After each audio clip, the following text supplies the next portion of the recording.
ಪಾದಾಬ್ಜಂ ಜನನೀ ಜನಕಸ್ತತಾ ತತ್ವೋಪದೇಶಕರ್ತಾರಂ ನತ್ವಾ ಭಕ್ತಿ ಪುರಸ್ಸರಂ. ಸ್ವಾನುಭಾವದ ನೆಲೆಯ ನಾನೇನ ಬಲ್ಲೆನಯೇ, ನೀನೇ ಬಳಪೊಕ್ಕು ಏನ ನುಡಿಸಿದೊಡದನೆ, ನಾನುಡಿವೆ ಗುರುವೇ ಕೃಪೆಯಾಗು. ಪರಮ ಪೂಜ್ಯ ಪ್ರಾತಸ್ಮರಣೀಯ ಸದ್ಗುರುಗಳ ಶ್ರೀಚರಣಗಳಲ್ಲಿ ಭಕ್ತಿ ಪುರಸ್ಸರ ಪ್ರಣಾಮಗಳನ್ನು ಸಮರ್ಪಿಸಿ, ಗುರು ಸಾರ್ವಭೌಮ ಶಿವಾವತಾರೆ ಮಹಿಮಾ ಪುರುಷ ಸಕಲ ಮತೋದ್ಧಾರಕ ಸದ್ಗುರು ಸಿದ್ಧಾರೂಢ ಮಹಾಸ್ವಾಮೀಜಿಯವರ ಪದಪಂಕುರುಹಂಗಳಿಗೆ ಪ್ರಣಾಮಗಳನ್ನು ಸಮರ್ಪಿಸಿ,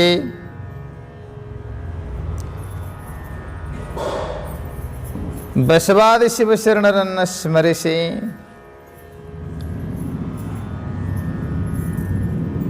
ಭಗವತಿ ರಾಜರಾಜೇಶ್ವರಿಯ ಅಡಿದಾವರಂಗಳಲ್ಲಿ ಅಭಿವಂದಿಸಿ, ಜಗದೊಡೆಯನಾದಂಥ ಶ್ರೀರಾಮಲಿಂಗೇಶ್ವರರ ಶ್ರೀಚರಣಗಳಲ್ಲಿ ನಮಿಸಿ, ಪರಮಶಿವಯೋಗಿ ಶ್ರೀಮನ್ ನಿಜಗುಣ ಶಿವಯೋಗಿಗಳ ಶ್ರೀಚರಣಗಳಲ್ಲಿ ವಂದನೆಗಳನ್ನು ಸಮರ್ಪಿಸಿ,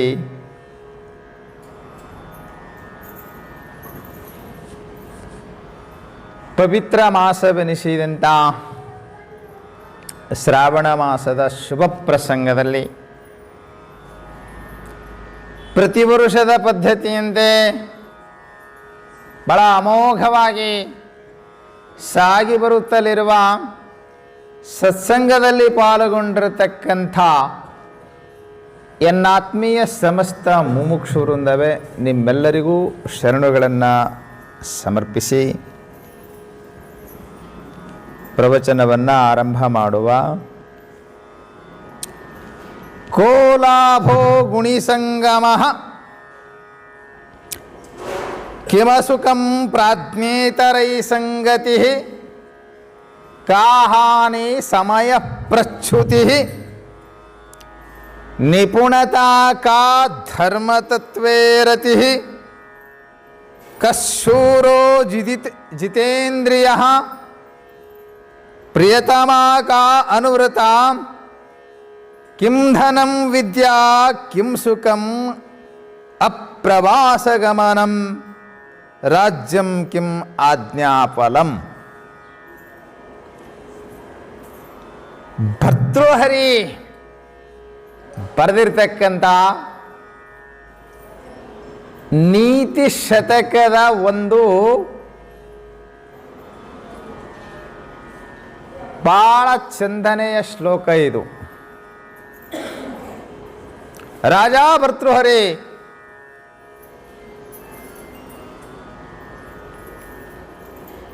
ಸಂಸಾರದ ಸ್ವರೂಪ ದರ್ಶನ ಆದಾಗ ತಾನು ಅಷ್ಟೊಂದು ನಂಬಿದಂಥ ಹೆಂಡತಿ ಮೋಸ ಮಾಡಿದಾಗ, ಸಾಂಸಾರಿಕ ಪ್ರೀತಿಯು ನಶ್ವರವೆಂದು ಅರಿತಂಥ ಮಹಾರಾಜ ಸಕಲ ಸಾಮ್ರಾಜ್ಯವನ್ನು ತೊರೆದು ಸತ್ಯವನ್ನು ಸಾಧಿಸಿ ಜಗತ್ತಿಗೆ ನೀತಿಯ ಉಪದೇಶ, ವೈರಾಗ್ಯದ ಉಪದೇಶ, ಶೃಂಗಾರದ ಉಪದೇಶ ಭಾಳ ಚಂದ ಮಾಡಿದ್ದಾನೆ. ಅವನ ನೀತಿಯ ಮಾತುಗಳು ಅವು ಸಾರ್ವಕಾಲಿಕವಾಗಿ ಬೇಕಾಗಿರತಕ್ಕಂಥ ಮಾತುಗಳು.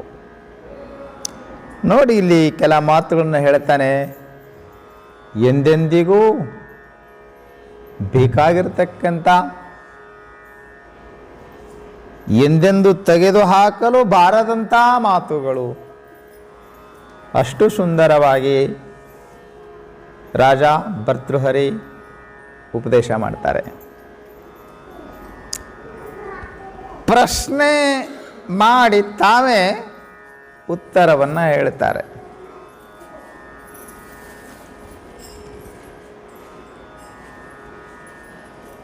ಏನು ಕೇಳಬೇಕು ಎಂಬ ಪ್ರಜ್ಞೆ ಇದ್ರೆ ಚಂದ ಕೇಳಕ್ಕೆ ಬರ್ತದೆ.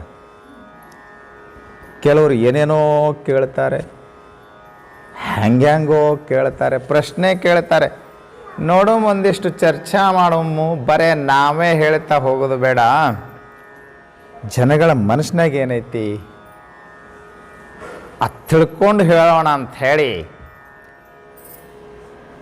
ನಿಮ್ಗೇನು ಶಂಕ ಐತಿ, ಏನು ಪ್ರಶ್ನೆ ಐತಿ ಕೇಳ್ರಪ್ಪ, ಅದಕ್ಕೆ ಉತ್ತರ ಹೇಳ್ತೀವಿ ಅಂದ್ರೆ ಏನೇನೋ ಕೇಳ್ತಿದ್ರ. ಇರೋ ಸಬ್ಜೆಕ್ಟ್ ಬೇರೆ, ಅವ್ರು ಕೇಳೋದೇ ಬೇರೆ.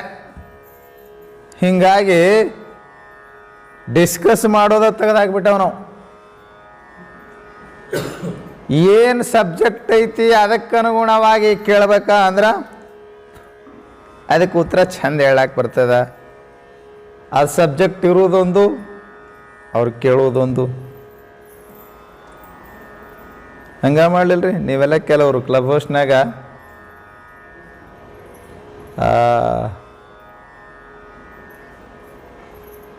ಕೇಳ್ಕೊಂಡು ಬಂದೀರಿ.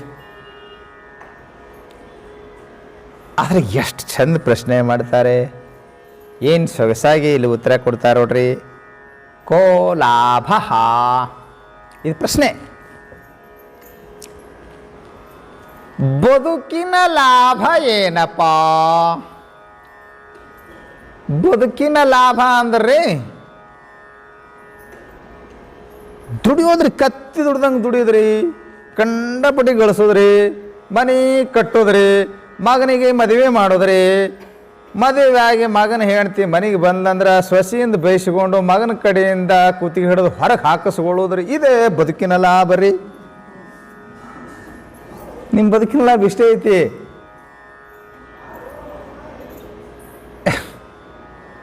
ನಾ ಏನು ಹೊಟ್ಟೆ ಕಿಸಿ ಹೇಳ್ತಾನಂದ್ರೆ ಇವ್ರಿಗೆಲ್ಲ ಅದಕ್ಕೆ ಹೇಳ್ತಾರೆ ಬಿಡ್ರಿ ಅಂದ್ರೆ ಮತ್ತೆ ನೀವು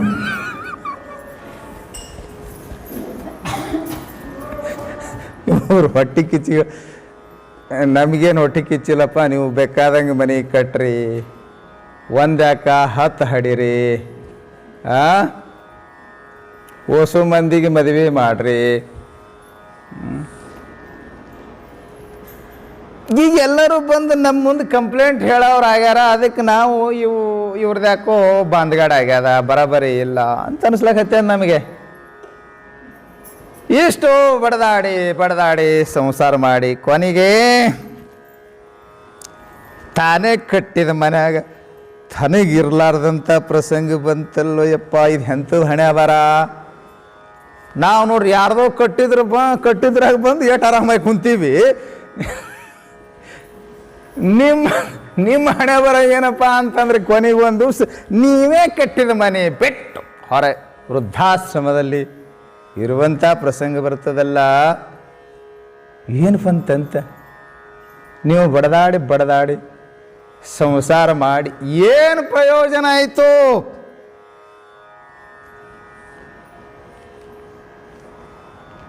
ನಿಮ್ಗೆ ಅಂಥದ್ದು ಬಂದಿಲ್ಲ, ಅದಕ್ಕೆ ನನ್ನ ಮಾತು ಇವಾಗ ಅರ್ಥ ಆಗಂಗಿಲ್ಲ. ಬಂದಾಗ ನನಗೆ ಫೋನ್ ಮಾಡ್ರಿ, ಅವಾಗ ಹೇಳ್ತೀನಿ. ಈ ಸದ್ಯ ನಿಮಗೆ ಕೆಲವರಿಗೆ ಬಂದಿಲ್ಲ, ಅದಕ್ಕೆ ನಾ ಏನು ಹೇಳಿದ್ರು ನಿಮಗದು ಮನಸ್ಸಿಗೆ ನಡಂಗಿಲ್ಲ. ನೆನ್ಪಿಟ್ಕೊಳ್ರಿ, ಒಂದು ದಿವಸ ಆ ಪ್ರಸಂಗ ಬರ್ತದೆ. ಇವತ್ತೇನಾಗಿದೆ ಪರಿಸ್ಥಿತಿ ಕರೆ ಹೇಳ್ರಿ. ತಿನ್ನಲು ಉಣ್ಣಲು ಇಲ್ಲ ಕೊರತೆ. ಚಂದ ಕೇಳ್ರಿ ಮಾತು, ಭಾಳ ಚಲೋ ಮಾತು ಹೇಳಕತ್ತೀನಿ. ನಿಮ್ಮ ಸಲ ಹೇಳಕತ್ತೀನಿ, ಹುಡುಕಾಡ್ಕೊಂಡು ಬಂದು ಹೇಳಕತ್ತೀನಿ. ತಿನ್ನಲು ಉಣ್ಣಲು ಇಲ್ಲ ಕೊರತೆ.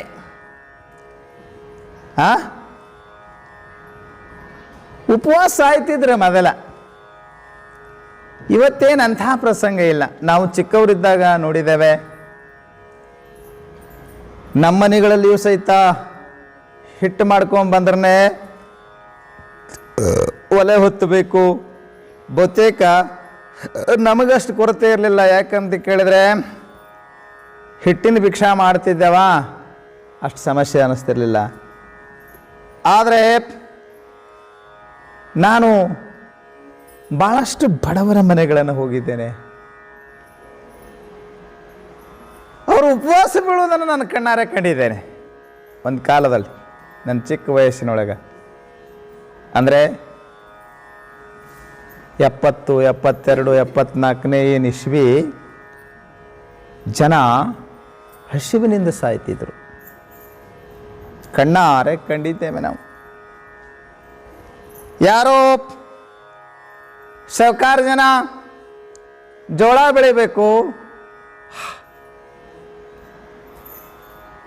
ಅವ್ರು ಎಂಥ ಪಾಪದ ಕೆಲಸ ಮಾಡ್ತಿದ್ರಂದ್ರೆ ಹಗೆದಾಗ ಹಾಕಿಡಬೇಕು, ವರ್ಷಗಟ್ಟಲೆ ಹಗೆದಾಗ ಹಾಕಬೇಕು. ಅವೆಲ್ಲ ಜೋಳ ಏನಂತೀರಿ ಕುಮ್ಮಸಿಗಟ್ಟಬೇಕು, ಏನಂತೀರಿ ಅಲ್ಲಲ್ಲ ವಾಸನೆಯಿಂದ ಕೂಡಿರ್ತದದು. ಹಗೆದಾಗ ಹಾಕಿದಾಗ ಕುಮ್ಮಸಿಗಟ್ಟು ಅಂತಾರೆ.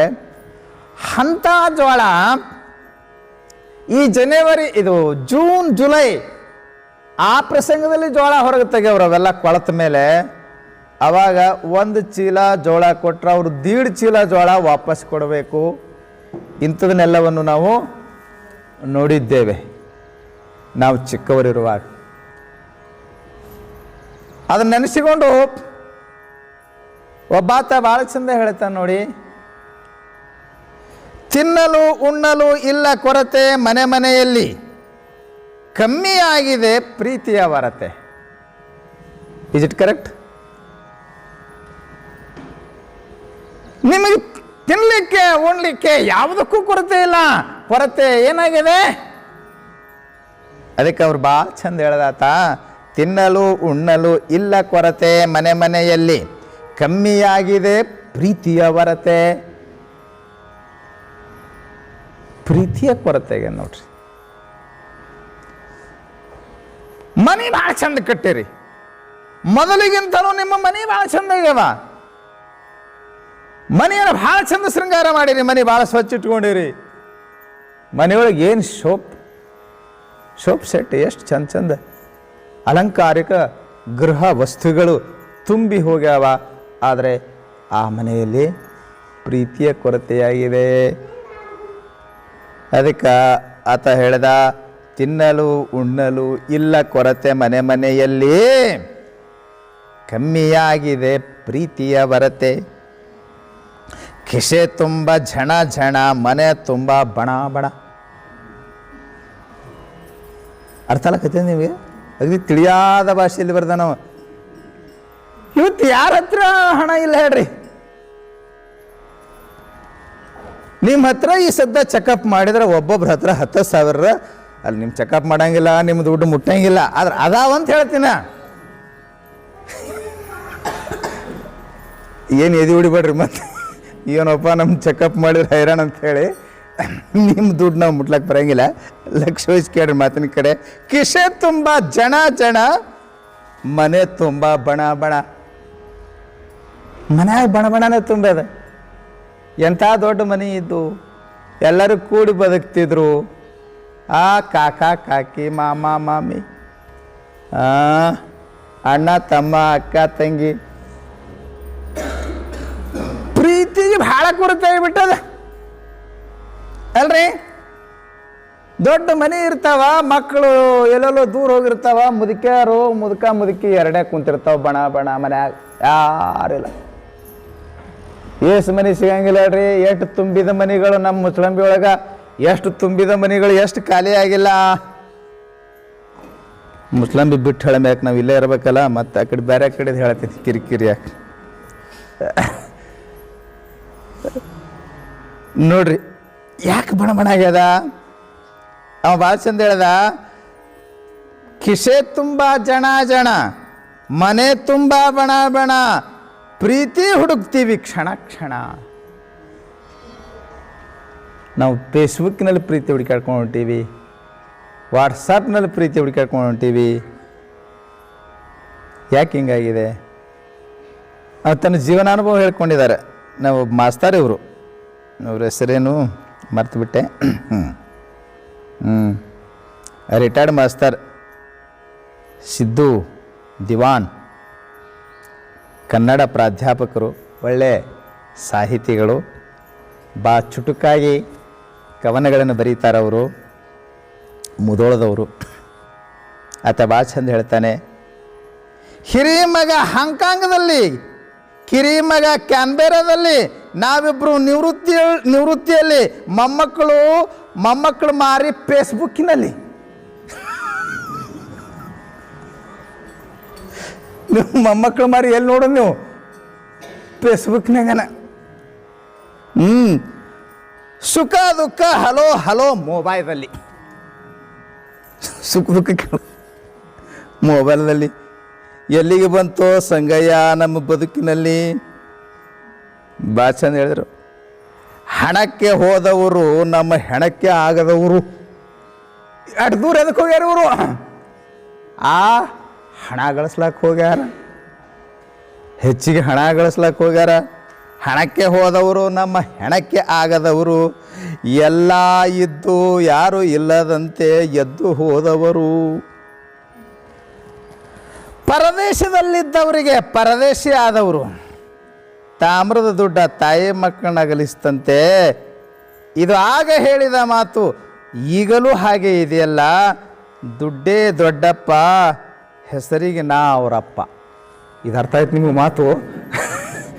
ಇದು ಸರಿಯಾಗಿ ಅರ್ಥ ಮಾಡ್ಕೊಡ್ರಿ. ಅವ್ರು ದುಡ್ಡಿಗೆ ಆಗನಲ್ಲ ನಮ್ಮನ್ನು ಬಿಟ್ಟು ಹೋಗಿ.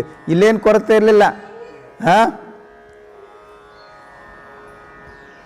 ಕೊರತೆ ಇದ್ದವ್ರು ಹೆಂಗೋ ಇಲ್ಲೇ ಬದುಕೊಂಡದಾರ, ಹೆಂಗ ವರತೆ ತೋಡ್ಕೊಂತ ಪ್ರೀತಿಯ ವರತೆಯನ್ನು ತೋಡ್ತಾ ಇಲ್ಲೇ ಅದಾರ.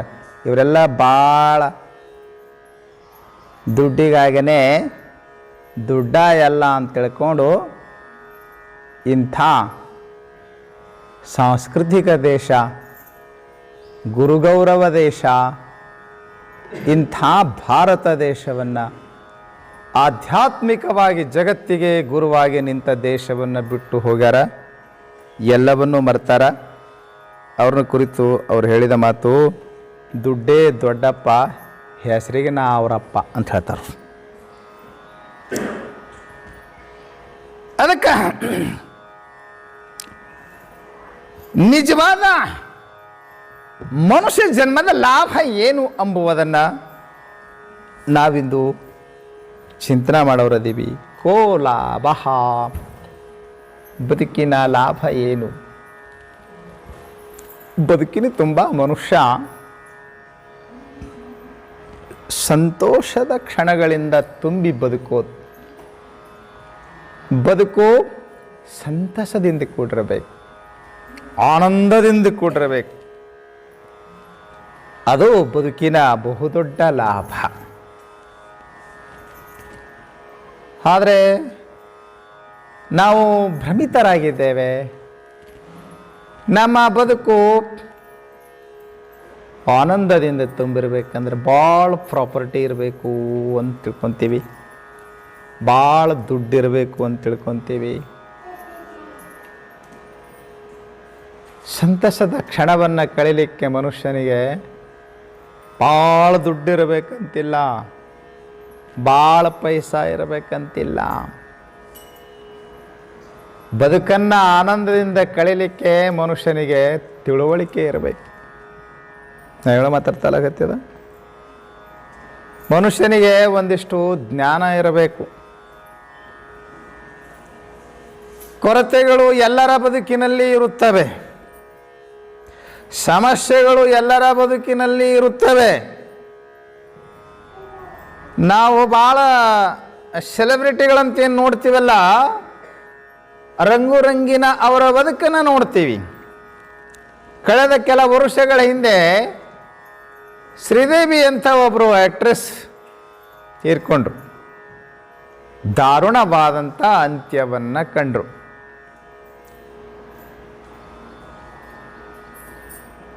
ಹೊರಗಿನಿಂದ ನೋಡೋರಿಗೆ ಭಾಳ ಫೇಮಸ್ ಆ್ಯಕ್ಟ್ರೆಸ್, ಭಾಳ ಫೇಮಸ್ ಆ್ಯಕ್ಟ್ರೆಸ್.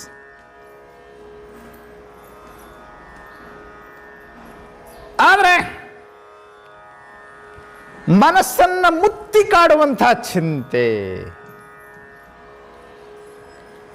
ನೀವು ತಿಳ್ಕೊಬೇಡ್ರಿ, ಭಾಳ ದೊಡ್ಡ ಮನೆ ಇದ್ದವರು, ಭಾಳ ದುಡ್ಡಿದ್ದವರು, ಭಾಳ ದೊಡ್ಡ ಕಾರ್ ಇದ್ದವರು ಆನಂದವಾಗಿರ್ತಾರಂತ ತಿಳ್ಕೊಬೇಡ್ರಿ.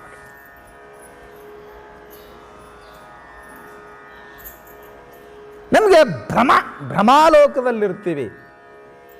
ಹೊರಗೆ ಸ್ವರ್ಗ ಕಂಡಂಗೆ ಆಗ್ತದೆ, ಒಳಗ ಮಾನಸಿಕ ಹಿಂಸೆಯನ್ನು ಅನುಭವಿಸ್ತಾ ಇರ್ತಾರೆ.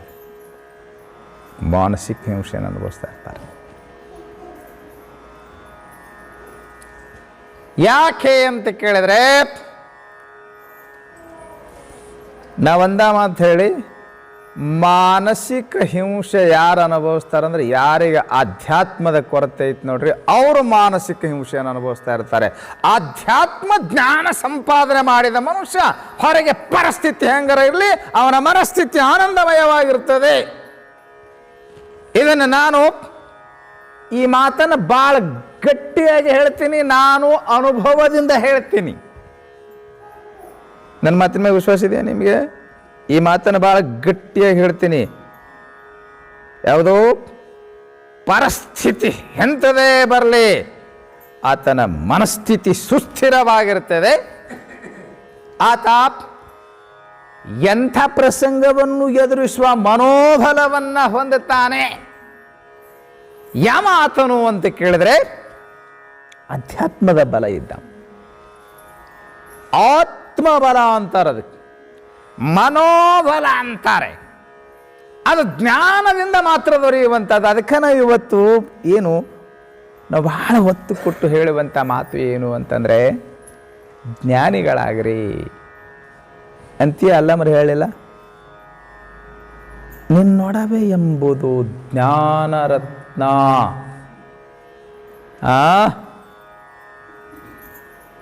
ಭಾಳ ಚಂದ ಹೇಳ್ತಾರೆ ಅಲ್ಲ ಮರಿ. ಭೂಮಿ ನಿನ್ನದಲ್ಲ, ಹೇಮ ನಿನ್ನದಲ್ಲ, ಕಾಮಿನಿ ನಿನ್ನವಳಲ್ಲ, ನಿನ್ನೊಡವೆ ಅದು ಜಗಕ್ಕಿಕ್ಕಿದ ವಿಧಿ. ನಿನ್ನೊಡವೆ ಎಂಬುದು ಜ್ಞಾನರತ್ನ, ಅಂತಪ್ಪ ದಿವ್ಯ ರತ್ನವ ಕೆಡಗೊಡದೆ ನೀನು ಅಲಂಕರಿಸಿದೆಯಾದಡೆ ನಮ್ಮ ಗುಹೇಶ್ವರ ಲಿಂಗದಲ್ಲಿ ನಿನ್ನಿಂದ ಬಿಟ್ಟು ಸಿರಿವಂತರೆಲ್ಲ ಕಾಣ ಎಲೆ ಮನವೇ. ಸಿರಿವಂತರಂತ ನಾವು ಯಾರಿಗಂತ ತಿಳ್ಕೊಂಡಿದ್ದೆವು? ಭಾಳ ಭೂಮಿ ಇದ್ದವ್ರಿಗೆ. ಹೇಮ ಭೂಮಿ ಅದಕೊಂಡು ಏನು ಹೇಳ್ಯಾರಲ್ಲಿ? ಹೇಮ ಬಂಗಾರ ಸಂಪತ್ತು ದುಡ್ಡ ದುಗ್ಗಾಣಿ ಇದ್ದವ್ರು. ನಾವು ಶ್ರೀಮಂತರಂತ ತಿಳ್ಕೊಂಡಿದ್ದೆವು. ಭೂಮಿ ಸೀಮೆ ಇದ್ದವರು,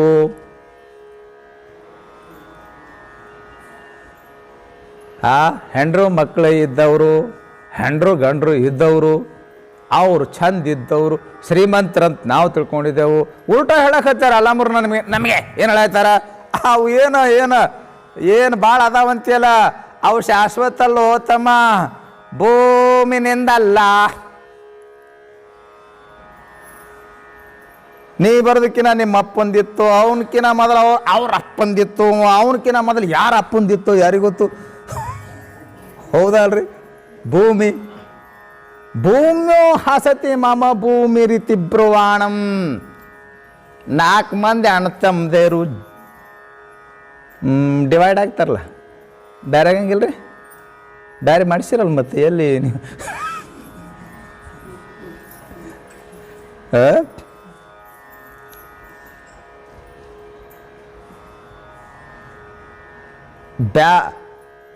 ಪಂಚಮಿ ಹಬ್ಬಕ್ಕೆ ಹೋಗೋ ಹೊತ್ತಿನಾಗ ಆರ್ಡರ್ ಮಾಡಿ ಹೋಗಿರ್ತಾಳ, ಬ್ಯಾರಿ ಮನೆ ಮಾಡಿದ್ರೆ ಬರ್ತೀನಿ. ಇದಕ್ಕೂ ತಾಳ್ಮೆ ಇರಂಗಿಲ್ಲ, ಬಿಟ್ಟು ನೋಡ್ಬೇಕು. ಒಂದು 4 ತಿಂಗಳ ಜಕ್ಕಸ್ತು ಓಡಿ ಬರ್ತಿರ್ತಾಳ. ಇದಕ್ಕೆ ಬಿಟ್ಟಿರೋದು ತಾಕತ್ ಇರಂಗಿಲ್ರಿ. ಗುಲಾಮ್ ಆಗಿರ್ತದ್ರಿ. ಹೆಂಡ್ತಿ ಗುಲಾಮ. ಸುಮ್ಮನೆ ಹುಡುಗಾಟಿಗೆ ಹೇಳ್ತಿರ್ತೀನ. ಮೇಷ್ಟ್ರಿಗೆ ಕೇಳಿದ್ರಂತ ಪಾಠ ಮಾಡ್ಕೊತ, ನಿಮ್ಮ ಮಮ್ಮಿ ಏನು ಮಾಡ್ತಾಳೋ ತಮ್ಮ ಅಂತ ಕೇಳಿದ್ರಂತ. ಅವ್ರು ಏನು ಕೆಲಸ ಮಾಡ್ತಾಳಂತ ಅವ್ರು ಕೇಳಿರ್ಬೇಕು. ನಿಮ್ಮ ಮಮ್ಮಿ ಏನು ಮಾಡ್ತಾಳಂತ ಕೇಳ, ನಮ್ಮ ಮಮ್ಮಿ ನಮ್ಮ ಪಪ್ಪ ಹೇಳಿದ್ದೆಲ್ಲ ಮಾಡ್ತಾರೆ ಅಂತಂತ. ಅಂದ್ರೆ ಅರ್ಥ ಎಲ್ಲ ಮಾಡ್ತಾರೆ. ನಮ್ಮ ಪಪ್ಪ ಹೇಳಿದ್ದು ಮುಸ್ರಿ ತಿಕ್ಕಂದ್ರೆ ಮುಸ್ರಿ ತಿಕ್ತಾರೆ, ಬಟ್ಟೆ ತೊಳಿ ಅಂದ್ರೆ ಬಟ್ಟೆ ತೊಳಿ. ನಮ್ಮ ಪಪ್ಪ ಹೇಳಿ ನಮ್ಮ ಮಮ್ಮಿ ಹೇಳಿದ್ದೆಲ್ಲ ಮಾಡ್ತಾರೆ ನಮ್ಮ ಪಪ್ಪ ಅಂತಂತ. ಹಂಗಿರ್ತದೆ ಇದು. ಬ್ಯಾರೆ ಮನೆ ಮಾಡಿದರೆ ಬರ್ತೀನಿ ಅಂತ ಹಾಲಂತಂದ್ರೆ ನಮ್ಮ ಪಾಲಿಂದ ನಮಗೆ ಕೊಡ್ರಿ ಅಂತ ಕುಂದಿರ್ತದೆ. ಬ್ಯಾರೆ ಆಗ್ತಾರಲ್ಲ, ಹೊಲ ಹಂಚ್ಕೊಂತಿರ್ತಾರೆ. ಭೂಮಿ ಹಂಚಿಕೊಳ್ಳಾಕ ಒಂದು 4 ಮಂದಿ ಹಿರಿಯರು ಬಂದಿರ್ತಾರೆ. ಅವರು ಬ್ಯಾರೆ ಮಾಡ್ಲಿಕ್ಕೆ ಹಿರಿಯರಾಗಿರ್ತಾರೆ. ಅವರು ಊರಾಗ 4 ಮಂದಿ ಇರ್ತಾರೆ. ಅವರು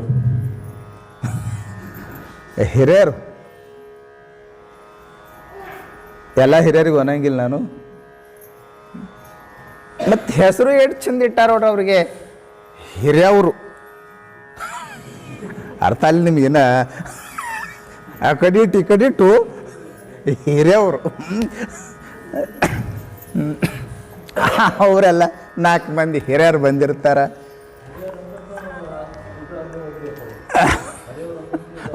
ಹಿರಿಯವರು ಹರಿಯವರು ಅನ್ಕೊಡ್ರಿ, ನೀವು ಬೇಕಾದಂಗೆ ಅನ್ಕೊಡ್ರಿ. ಆ ಕಡಿಟ್ಟು ಉತ್ಸವ್ರು, ಈ ಕಡಿಟ್ಟು ಉತ್ಸವ್ರು. ಅವರೆಲ್ಲ 4 ಮಂದಿ ಹಿರಿಯರು ಬಂದಿರ್ತಾರೆ. ಹಂಚಿ ಕೊಡ್ತಿರ್ತಾರೆ. ಮೊದಲು ಸಣ್ಣ ತಮ್ಮ ಹೊಲ ಹಿಡ್ಯಾವ, ನಿಂದು ಇಲ್ತಾನ ತಮ್ಮ ಅಂತ ಹೇಳ್ತಾರೆ. ನಡಬರ್ಕಿಂದು ಇಲಿತಾನ, ನಡಬರ್ಕಿಂದ ತಮಗೆ ಇಲ್ತಾನ ಅಂತ ಹಂಚ್ತಾರೆ. ನಂದು ಇಲಿತಾನ ಅಂಥೇಳಿ ಇವ ನನ್ನ ಭೂಮಿ ಇಲಿತಾನ ಅಂತ ಸೀಮೆಗೆಲ್ಲ ಹುಣ್ತಿರ್ತಾನಂತ, ಕಲ್ಲು ಹುಣ್ಕೊಂತಿರ್ತಾನಂತ.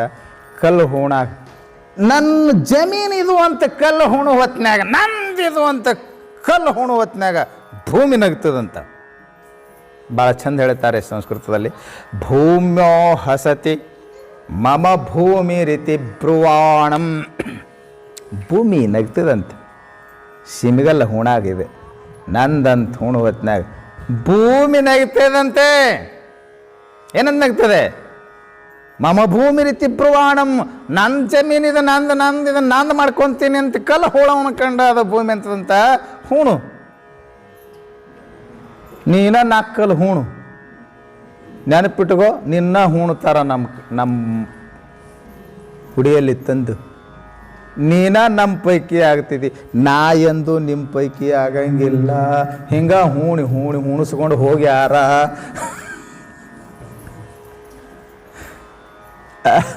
ಅಲ್ಲ, ಕರೆ ಐತಿಲ್ರಿ ಮಾತು. ನಾ ತಮಾಷೆಗೆ ಹೇಳ್ತಿರ್ತೀನಿ.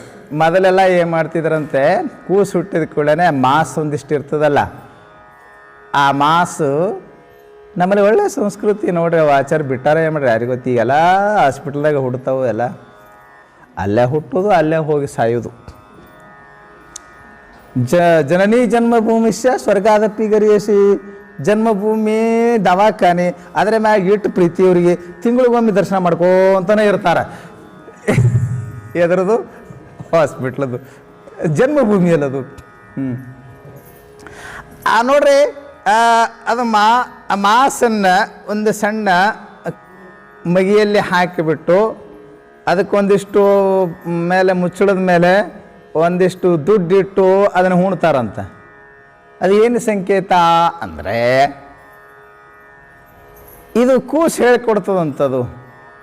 ಅದು ಹಿರಿಯ ಅಣ್ಣ. ಅದು ಅಣ್ಣ ನಾನು ಬರ್ತೀನಪ್ಪ, ನಮ್ಮದು ಫ್ಲ್ಯಾಟ್ ರಿಸರ್ವೇಷನ್ ಇರಲಿ ನಿಮ್ಮ ಪಕ್ಕಕ್ಕ ಅಂದ್ರೆ ಗೊತ್ತಾಯ್ತಾ? ಅದು ದುಡ್ಡು ಕೊಟ್ಟು ಕಳಿಸಿರ್ತಂತ. ನಮ್ಮದು ಒಂದು ಫ್ಲ್ಯಾಟ್ ಪಕ್ಕಕ್ಕೆ ರಿಸರ್ವೇಷನ್ ಇರಲಿ ಅಂದ್ರೆ ಏನಪ್ಪ, ಜೀವನ ಮಣ್ಣ ಆಗ್ತದೆ. ಸುಮ್ಮನೆ ನಾನು ತಮಾಷೆ ಮಾಡ್ಕೊಂತ ಕುಂದ್ರಂಗಿಲ್ಲ. ಲಕ್ಷ್ಯ ಕೊಡ್ರಿ. ಜೀವನದ ಲಾಭ ಏನು ಅಂದರೆ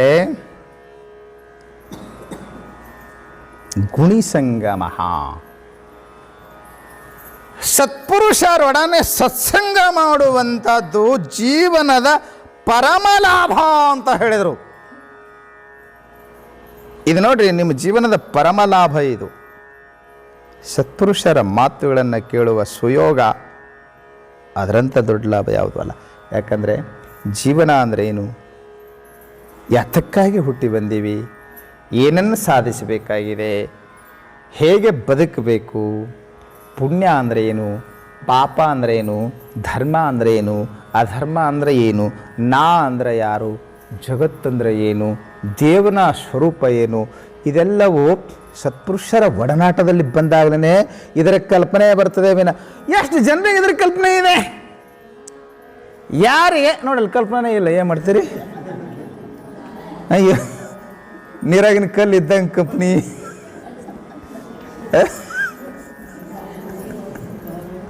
ಪುಣ್ಯ ಬೇಕು. ಆ ಒಂದಿಷ್ಟು ಈ ಹಿಂಡು ಆಕಳಿರ್ತದೆ, ಹಾಲೈತಿ, ಕೆಚ್ಚಲಲ್ಲಿ ಹಾಲೈತಿ, 4 ಲೀಟ್ರ್ 5 ಲೀಟ್ರ್ ಹಾಲೈತಿ. ಇವು ಉಣ್ಣಿ ಇರ್ತದಲ್ಲ, ಉಣ್ಣಿ ಆ ಕೆಚ್ಚಲಕ್ಕೆ ಹತ್ತಿರ್ತದೆ ಉಣ್ಣಿ, ಅದಕ್ಕೆ ಹಾಲು ಕುಡಿಯುವಂಥ ಸೌಭಾಗ್ಯ ಇಲ್ಲ ನೋಡ್ರಿ, ಬರೇ ರಕ್ತ ಹೀರಿಕೊಂಡಿರ್ತದೆ.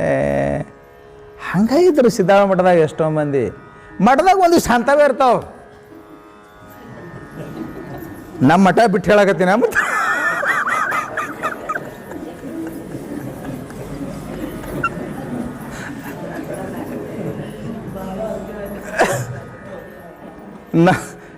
ನಮ್ಮ ಮಠದ ಮರ್ಯಾದೆ ನಾನೇ ಕಳಿಬೇಕೇನು? ಹಿಂಗಾಗಿ ನಾ ಏನು ಹೇಳಿ ನಮ್ಮ ಮಠ ಬಿಟ್ಟು ಹೇಳತ್ತೇನೆ. ಒಂದಿಷ್ಟು ಮಠದಾಗ ಗುಡ್ಯಾಗ ಹೆಂಗಿರ್ತಾವು, ಆಕಳ ಕೆಚ್ಚಲಿಗೆ ಹತ್ತಿದ ಉಣ್ಣಿಯಂತೆ ಇರುತ್ತವೆ, ಬರೀ ರಕ್ತನೇ ಇರ್ತಾವೆ. ಸಿದ್ಧಾರೂಢ ಮಠದಾಗ ಲಾಸ್ಟ್ ಕೊನೆಗೆ ಎಷ್ಟು ಗದ್ದಲ ಮಾಡಿದರು, ರಕ್ತ ಹೀರು ಜನ. ಅದು ಮಠದಾಗ ಕೋರ್ಟ್ ಕಚೇರಿ ಇತ್ತಂದ್ರು. ಸಂಪತ್ತ ಬೆಳೀತು ಅಂದರೆ ಮುಸುರಿದ್ದಲ್ಲಿ ನೊಣ ಬಂದಂಗೆ, ಹೊಲಸಿದ್ದಲ್ಲಿ ಅದಕ್ಕೆ ಅದು ಹೊಲಸು ನೋಡ್ರಿ, ಅದನ್ನು ಶುಚಿಯಾಗಿ ಇಟ್ಕೋಬೇಕು. ಅದು ಸಂಪತ್ತೆಂಬುದು ನಿರ್ಮಲ ಇರಲಿಲ್ಲ ಅಂತಂದರೆ ಇವು ನೊಣದಂಥ ಜನ ಸೆರೆ ಬಿಡ್ತಾರೆ, ಗದ್ದಲ ಹಾಕೇ ಬಿಡ್ತಾರೆ. ಬರೇ ರಕ್ತ ಹೀರು ಜನ ಅದು.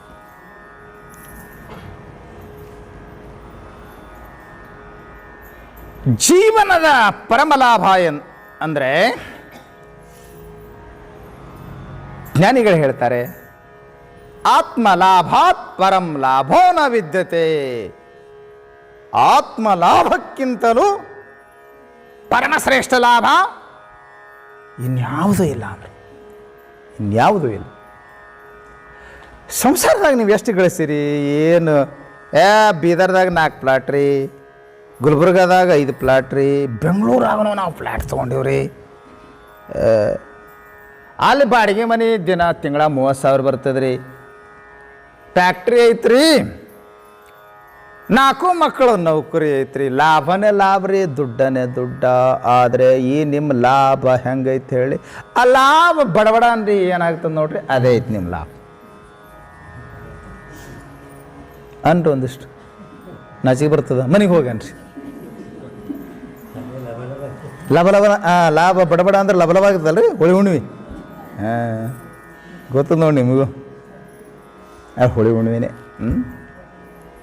ಆ ಥರಿಂದ ಜ್ಞಾನಿಗಳು ಏನು ಹೇಳಿದರು?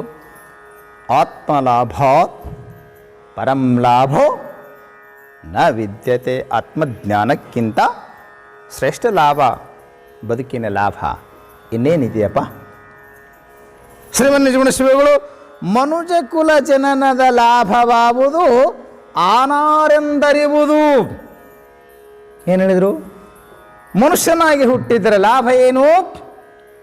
ಸ್ವಾತ್ಮ ಜ್ಞಾನ ಮಾಡಿಕೊಳ್ಳುವುದು, ಸ್ವಾನುಭೂತಿಯನ್ನು ಮಾಡಿಕೊಳ್ಳುವುದು. ಇಲ್ಲದೆ ಹೋದರೆ ಏನು ಕಲಿತೋಡೇನು, ಯತ್ನದಲ್ಲೇನು ಮಾಡಿದೋಡೇನು, ಸರ್ವವು ಕಾನನದ ಬೆಳದಿಂಗಳಂದದಿ ವ್ಯರ್ಥವಾಗಿಹುದು. ಸ್ವಾನುಭವ ಸುಜ್ಞಾನವಿಲ್ಲದ ನರನು ಬದುಕಿದೊಡೇನವ, ಶ್ವಾನ ಶೂಕರನಂತೆ ಹೊಟ್ಟೆಯ ಹೊರೆದುಕೊಂಡಿಹನು. ಶ್ವಾನ ಶೂಕರ, ಶ್ವಾನ ಅಂದ್ರೆ ನಾಯಿ, ಶೂಕರ ಅಂದ್ರೆ ಹಂದಿ. ಏನು ಬದುಕಿಲ್ಲ ನಾವು? ಹೊಟ್ಟೆ ತುಂಬಿಸ್ಕೊಳಂಗಿಲ್ಲೇನು? ಬದುಕ್ಯಾವಲ್ಲ.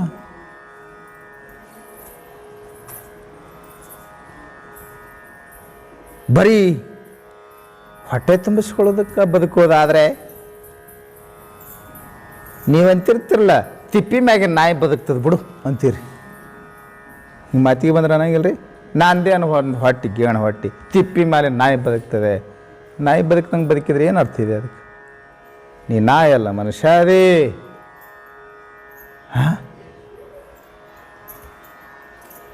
ಅದಕ್ಕೆ ಮಹಾಲಿಂಗರಂಗರ ಭಾಳ ಚಂದ ಹೇಳಿದರು, ಏನು ಕಲಿತೋಡೇನು ಯತ್ನದಲ್ಲೇನು ಮಾಡಿದಡೇನು. ಎಷ್ಟು ಕಲ್ತಾರೆ ಅದಕ್ಕೆ ಬಂತು. ಭಾಳ ಕಲ್ತವ್ರೇನು ಆರಾಮದಾರ ಅಂತೀರೇನ್ರಿ? ಭಾಳ ಕಲ್ತವ್ರು ನಾಸ್ತಿಕರಾಗ್ಯಾರ. ಭಾಳ ಕಲ್ತವ್ರು ಭಾಳ ಪಾಪ ಮಾಡೋರಾಗ್ಯಾರ. ಸದ್ಯ ಕಾಲದ ದಿನಮಾನದಲ್ಲಿ ಭಾಳ ಕಲ್ತವ್ರೆ ಭಾಳ ಪಾಪ ಮಾಡ್ತಾ ಇರೋದು. ಆ ಪೆಂಟಗಾನ್ ಬಿಲ್ಡಿಂಗಿಗೆ ಫ್ಲೈಟ್ ಡಿಕ್ಕಿ ಹೊಡೆಸಿ 6,000 ಜನರನ್ನು ಕೊಂದು ಹಾಕಿದ್ನಲ್ಲ, ಅವ ಭಾಳ ಕಲ್ತ ಮನುಷ್ಯ. ನಿಮ್ಗೆ ನೆನಪಾಗ್ತದಲ್ಲ? ನಿಮಗೆ ನೆನಪಿಲ್ಲ ಅಂತ ಕಾಣ್ತದೇನೋ. ಅಮೇರಿಕದ ಆ ಬಿನ್ ಲಾಡೆನ್ ಆ ಫ್ಲೈಟು ನೋಡಿ, ಅದು ವಾಣಿಜ್ಯ ಭವನ, 16,000 ಜನ ಯಾವಾಗಲೂ ಇರುವಂಥ ಕಟ್ಟಡ. ನೋಡಿ, ವಿಮಾನ ಡಿಕ್ಕಿ ಹಾಯಿಸೋದು, ಅದಕ್ಕೆ 5,000-6,000 ಜನ ಜೀವಂತವಾಗಿ ಉರಿದು ಸತ್ತು ಹೋದರು. ಇದು ಮಾಡಿದ್ದು ಯಾರ್ರೀ? ಕಲ್ಲಾರ್ದವ್ರನ್ನ ಹಿಂಗೆ ಹಳ್ಳಾಗಿದ್ದವ್ರು ಮಾಡಬಾರ್ದು. ನಾವು ಪಾಪ ಫ್ಲೈಟ್ ಓಡಿಸ್ಲಕ್ಕರೆ ಎಲ್ಲಿ ಬರ್ತದೆ? ಭಾಳ ಕಲ್ತ ಮನುಷ್ಯ. ಸಂಸ್ಕಾರ ಇಲ್ಲ ಅಂದರೆ ಮನುಷ್ಯ ಹಿಂಗಾಗ್ತಾನೆ ನೋಡ್ರಿ. ಮಾನವ ದಾನವನಾಗ್ತಾನೆ. ಶಿಕ್ಷಣ ಮನುಷ್ಯನನ್ನು ಮಾನವನನ್ನಾಗಿ ಮಾಡ್ತದೆ ಅಂತ ಅಂದ್ಕೊಂಡಿದ್ದೇವೆ ನಾವು. ಆದರೆ ಸರಿಯಾದ ಸಂಸ್ಕಾರ ಇಲ್ಲದಂಥ ಶಿಕ್ಷಣ, ಆಧ್ಯಾತ್ಮ ಸಂಸ್ಕಾರ ಇಲ್ಲದಂಥ ಶಿಕ್ಷಣ ಮನುಷ್ಯನನ್ನು ಒಯ್ದು ದಾನವನನ್ನಾಗಿ ಮಾಡ್ತದೆ. ನಾವು ಹಿಂದೆ ಪುರಾಣ ಕಾವ್ಯಗಳಲ್ಲಿ ರಾಕ್ಷಸರ ವರ್ಣನೆಯನ್ನು ಕಾಣ್ತೀವಲ್ಲ, ನೀಚರಿದ್ರು, ಕೆಟ್ಟ ಜನ, ಹಂಗಂತ. ಇವ್ರು ನೋಡಿದರೆ ಇವರಂಥ ನೀಚರಲ್ಲ ಅವರು ಅಂತ ನಮಗನಿಸ್ತದೆ. ಅನಿಸೋದಿಲ್ವೇ? ರಾವಣನನ್ನು ರಾಮಾಯಣದಲ್ಲಿ ಭಾಳಷ್ಟು ನಿಂದಿಸಲಾಗಿದೆ. ದುರಹಂಕಾರಿ ರಾವಣ, ರಾಕ್ಷಸ ರಾವಣ, ಕಾಮಿಯಾದ ರಾವಣ, ಹಿಂಗೆಲ್ಲ ರಾವಣನನ್ನು ನಿಂದಿಸಿದ್ದಾರೆ. ರಾವಣನ ಕೆಟ್ಟಂತ ನಾವು ಇವತ್ತಿಗೂ ಕೆಟ್ಟ ದೃಷ್ಟಿಯಿಂದ ನೋಡ್ತೀವಿ. ಆದರೆ ಸೀತೆಯಂಥ ಅಪೂರ್ವ ಲೋಕೋತ್ತರ ಚೆಲುವೆ, ಸೌಂದರ್ಯದ ರಾಶಿ ಆಗಿರ್ತಕ್ಕಂಥ ಸೌಂದರ್ಯದ ಪ್ರತಿರೂಪವೇ ಆದಂಥ ಸೀತಾ, ಅವನ ಆಶ್ರಯದಲ್ಲಿ 1 ವರ್ಷ ಇದ್ದರೂ ಸಹಿತ ಆತ ತಪ್ಪು ಕೆಲಸ ಮಾಡಲಿಲ್ಲ. ಅವಳು ಒಪ್ಪಿದ್ರೇ ಮುಂದೆ ಅವಳ ಕೈ ಹಿಡಿಯೋದು ಅಂತ ತನ್ನ ಆಶ್ರಯದಲ್ಲಿದ್ದರೂ ತಪ್ಪು ಕೆಲಸ ಮಾಡಲಿಲ್ಲ ರಾವಣ. ಬಲತ್ಕರಿಸಲಿಲ್ಲ, ಬಲಾತ್ಕಾರ ಮಾಡಲಿಲ್ಲ. ಆದರೆ ತಮ್ಮಿಂದ ಪಾಠ ಕಲಿಯುವಂಥ ಶಿಷ್ಯರ ಮೇಲೇ, ವಿದ್ಯಾರ್ಥಿನಿಯರ ಮೇಲೇ ಕೆಟ್ಟ ದೃಷ್ಟಿ ಇಡ್ತಾರಲ್ಲ ಕೆಲ ಶಿಕ್ಷಕರು, ಕಾಮಿಯಾಗಿರ್ತಕ್ಕಂಥವ್ರು. ಆ ರಾವಣಕ್ಕಿಂತ ನೀಚರಂತ ಅನಿಸೋದಿಲ್ವೇ ಇವರು? ಇವತ್ತು ನೋಡಿ ಮೈಸೂರಲ್ಲಿ ಗ್ಯಾಂಗ್ ರೇಪ್, ಮತ್ತೆಲ್ಲೆಲ್ಲೋ ಇತ್ತೀಚೆಗೇನೋ ಭಾಳ ಏನ್ರಿ ಭಾಳ ಎಲ್ಲೆಲ್ಲೋ ನಾವು ಕಾಣ್ತೀವಿ. ಅವ್ರು ರಾಕ್ಷಸರು ಅನ್ನಬೇಕು, ಇವ್ರು ರಾಕ್ಷಸರು ಅನ್ನಬೇಕು. ಮತ್ತು ಇದನ್ನೆಲ್ಲ ಮಾಡೋರೇನ್ರಿ ಕಲ್ತವ್ರೆ. ಅದಕ್ಕೆ ಮಾಲಿಂಗರಂಗರಂದರು ಏನು ಕಲಿತೋಡೇನು ಯತ್ನದಲ್ಲೇನು ಮಾಡಿದಡೇನು, ಯತ್ನದಿಂದ ಪ್ರಯತ್ನದಿಂದ ಏನು ಮಾಡಿದರೆ ಏನು ಅರ್ಥ ಐತೆಪ್ಪ. ಸರ್ವವು ಕಾನನದ ಬೆಳದಿಂಗಳಂದದಿ ವ್ಯರ್ಥವಾಗಿರುವುದು, ಕಾಡಿನಲ್ಲಿ ಬಿದ್ದ ಬೆಳದಿಂಗಳಿನಂತೆ ವ್ಯರ್ಥ ಅಂದರು. ಮಾತು ಕೆಲವರು ಪಂಡಿತರು ಅದಕ್ಕೆ ಚಿಂತನೆ ಮಾಡಿ, ಬೆಳದಿಂಗಳ ಕಾಡಿನಲ್ಲಿ ಬಿದ್ದದಂದ್ರೆ ಅದೇನು ವ್ಯರ್ಥ ಇಲ್ಲಪ್ಪ, ಔಷಧಿಗಳು ಸಸ್ಯಗಳು ಬೆಳದಿಂಗಳಿನಿಂದಲೇ ಔಷಧಿಯ ಗುಣವನ್ನು ಹೊಂದುವಂಥದ್ದು, ಅದೇನು ತಪ್ಪಲ್ಲ.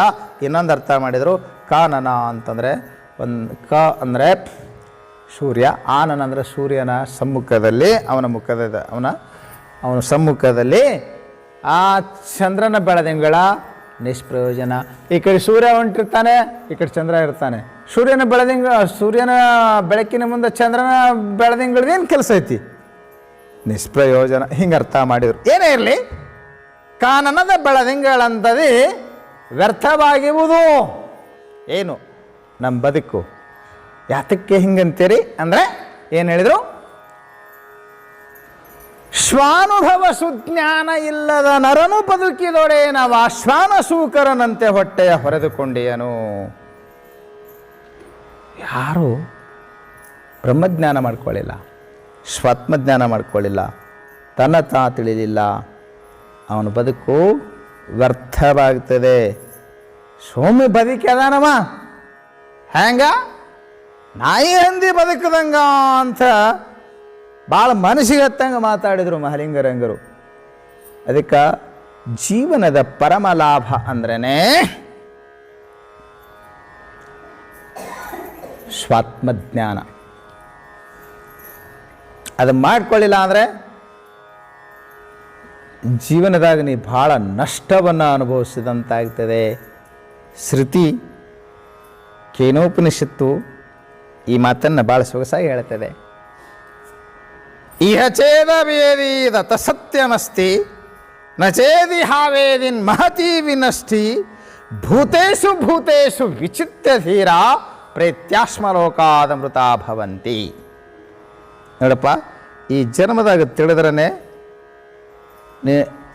ನೀ ಮಾನವನಾಗಿ ಹುಟ್ಟಿದ್ದರ ದೊಡ್ಡ ಲಾಭ ಹೊಂದಿದಂಗೆ ಆಗ್ತದೆ. ನೀನು ಇಲ್ಲದೆ ಹೋದರೆ ಮಹತಿ ವಿನಷ್ಟಿ, ಸತ್ಯವನ್ನು ಈ ಜನ್ಮದಲ್ಲಿ ತಿಳ್ಕೊಳ್ಳಿಲ್ಲ, ಸುಮ್ಮನೆ ದನದಂತೆ ಬದುಕದಿ. ದನ ಏನ್ರಿ? ಐಂದ್ರಿಕ ಸ್ತರದಲ್ಲಿ ಬದುಕ್ತಾವೆ ಅಂಡಿ, ಗ್ರಾಸ್ ಬಾಡಿ ಸ್ಥೂಲ ಶರೀರದ ಸ್ತರದಲ್ಲಿ ಬದುಕ್ತಾವೆ. ಹಂಗಂದ್ರೆ ಅರ್ಥ ಆಗತ್ತೇನೆ ನಿಮಗೆ? ಉಣೋದು ತಿನ್ನೋದು ಮಜಾ ಮಾಡೋದು ಇಷ್ಟೆಲ್ಲ ಏನಿದು ಬಾಡಿ ಲೆವೆಲ್ ಲೈಫ್ ಇದಷ್ಟೇ. ಇಷ್ಟೇ ಗ್ರಾಸ್ ಬಾಡಿ ಲೆವೆಲ್ ಲೈಫ್ನಿಂದ ಆಗಿಬಿಟ್ರೆ ಏನಂದ್ರೆ ಅವರು ಏನು ಪರಕಿಲ್ಲ. ದನಗಳ ಬದುಕಿಗೂ ಜನಗಳ ಬದುಕಿಗೂ ಏನು ಪರಕಿಲ್ಲ ಅಂದರು. ಪರಕೇನಪ್ಪ ಅಂತ ಕೇಳಿದ್ರೆ ಲಾಭ ಮಾಡ್ಕೋಬೇಕಿಲ್ಲ ಹುಟ್ಟಿದ್ದಕ್ಕೆ. ಏನು ಕೋ ಲಾಭ? ಗುಣಿಸಂಗಮ. ಜ್ಞಾನಿಗಳ ಸಹವಾಸ ಮಾಡಿ ಜ್ಞಾನ ಹೊಂದುವುದೇ ಜನ್ಮದ ಬಹುದೊಡ್ಡ ಲಾಭ. ಕಲ್ಪನೆ ಬಂತ ಮಾತು, ಅದೊಂದೇ ಮಾತು ಸಾಕು. ಅದರೊಳಗೆ ಅವರು ಬಹಳ ಉದ್ದ ಐತೆ ಅದು ಶ್ಲೋಕ. ಅದೊಂದು ಶ್ಲೋಕ ಬಿಡಿಸ್ಬೇಕಂದ್ರೆ ನನಗೆ ಮತ್ತು ಇನ್ನೊಂದು ಶ್ರಾವಣ ಬೇಕು. ಒಂದೇ ಶ್ರಾವಣ ಸಾಕೀಗ ಅಲ್ಲ. ಅದರೊಳಗಿನ ಒಂದು ಮಾತು ನಾನು ಬಿಡಿಸದೆ ಇವತ್ತು. ಏನು ಬಿಡಿಸದೆ? ಕೋ ಲಾಭ ಗುಣಿಸಂಗಮ. ಅಂದರೆ ಏನಪ್ಪ ಲಾಭ? ಬದುಕಿನ ಲಾಭ ಯಾವುದು ಅಂದರೆ ಜ್ಞಾನಿಗಳ ಸಹವಾಸ ಮಾಡುವುದೇ ನರಜನ್ಮದ ಬಹುದೊಡ್ಡ ಲಾಭ. ಅವ್ರು ಸಹವಾಸ ಮಾಡಿದ್ರೆ ಏನಾಗ್ತದೆ? ಮನುಷ್ಯ ಯಾರು ಸಹವಾಸದಲ್ಲಿರ್ತಾನೆ ಅವ್ರಂಗಾಗ್ತಾನೆ. ನೆನ್ಪಿಟ್ಕೊಡ್ರಿ, ಈ ಮಾತು ಭಾಳ ಸತ್ಯ ಐತಿ. ಏನು ಈ ಮಾತನ್ನು ಹುಡ್ಸ್ಕೊಂಡು ಹೇಳೋದಲ್ಲ. ಇಲ್ಲೊಬ್ಬ ಮಹಾತ್ಮ ಹೇಳ್ತಾ ನೋಡ್ರಿ, ಈ ಮಾತನ್ನು ಎಷ್ಟು ಚೆನ್ನಾಗಿದೆ ಅಂತ ಅನಿಸ್ತದೆ. Tell me what company you keep and I will tell you what you are. ಏನಮ್ಮ, ನೀ ಯಾರನ್ನೋದು ಹೇಳ್ತೀನಿ, ನೀ ಯಾರ ಜೊತೆ ಇರ್ತಿ ಅನ್ನೋದು ಹೇಳು ಅಂತ ನಾವು ಏನು ಮಾತು ಕಲ್ಪನೆ ಬಂತು ಏನಂತಾನವ, tell me what company you keep, ನೀವು ಎಂಥ ಸವಾಸನ ಇಟ್ಕೊಂಡಿದೆ ಎಂಬುದನ್ನು ನನಗೆ ಹೇಳು. I will tell you what you are, ನಾ ಹೇಳ್ತೀನಿ ನೀ ಯಾರು ಎಂಥ ಮದಿ ಅಂತ. ಆ ಮಾತಿನ ಅಭಿಪ್ರಾಯ ಏನಂಗಂದ್ರೆ, ನೀ ಎಂಥವ್ರ ಸಹವಾಸದಲ್ಲಿ ಇರ್ತೀವಿ ಅಂಥವ ನೀನಾಗ್ತೀವಿ. ಜ್ಞಾನಿಗಳ ಸಹವಾಸದಲ್ಲಿ ಇದ್ದಿ ಅಂದರೆ ಅವ್ರು ಒಂದಿಷ್ಟು ಗಾಳಿ ಬಡಿತೇವೆ. ಮಹಾತ್ಮರ ಸಹವಾಸ ನಿನಗೆ ಆತ್ಮಜ್ಞಾನವನ್ನು ಮಾಡಿಕೊಡ್ತದೆ. ಅಂಥ ಆತ್ಮಜ್ಞಾನವನ್ನೇ ಪಡ್ಕೋಬೇಕಂತ ಹೇಳಿ ಶ್ರೇಷ್ಠ ಆತ್ಮಜ್ಞಾನಿಗಳಾದಂಥ ಪರಮಜ್ಞಾನಿಗಳಾದಂಥ ಸಿದ್ಧಾರೂಢಪ್ಪನ ಸೇವೆಯನ್ನು ಬಯಸಿ, ಅವರ ಸತ್ಸಂಗವನ್ನು ಬಯಸಿ ಮಿಶ್ರಕೋಟಿ ಕಾಳಪ್ಪ,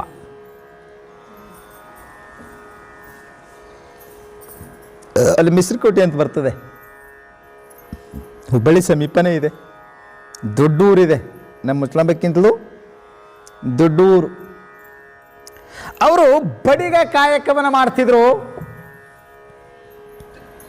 ಕಾಯಕ ಯಾವುದೇ ಇರಲಿ ಜೀವನದಾಗ ಕಾಯಕ ಮೊದಲೇ ನಿರ್ಣಯ ಆಗಿರ್ತದೆ ಅಂತ ನಮ್ಮ ಕರ್ಮಶಾಸ್ತ್ರ ಹೇಳ್ತದೆ. 1-5 ಮೊದಲ ನಿರ್ಣಯ ಆಗಿರ್ತಾವಂತ ನೋಡ್ರಿ, ಹೊಟ್ಟಾಗಿರುವಾಗಲೇ. ಏನೇನ್ರಿ? ಆಯು ಕರ್ಮ ಚ ವಿತ್ತಂಚ ವಿದ್ಯಾ ನಿಧನಮೇವ ಚ ಪಂಚೈತಾನ್ಯಪಿ ಸೃಜ್ಯಂತೆ ಗರ್ಭಸ್ಥೈಶವ ದೇಹಿನ. ಆಯು ಎಷ್ಟು ದಿವಸ ಬದುಕಬೇಕು, ಕರ್ಮ ಅಂದರೆ ಏನು ಜಾಬ್ ಮಾಡಬೇಕು, ವಿದ್ಯಾ ಎಷ್ಟು ಗಳಿಸಬೇಕು, ಸಂಪತ್ತು ಎಷ್ಟು ಗಳಿಸಬೇಕು, ಎಂದು ಗಾಡಿ ಕುಂದಿರ್ಬೇಕು.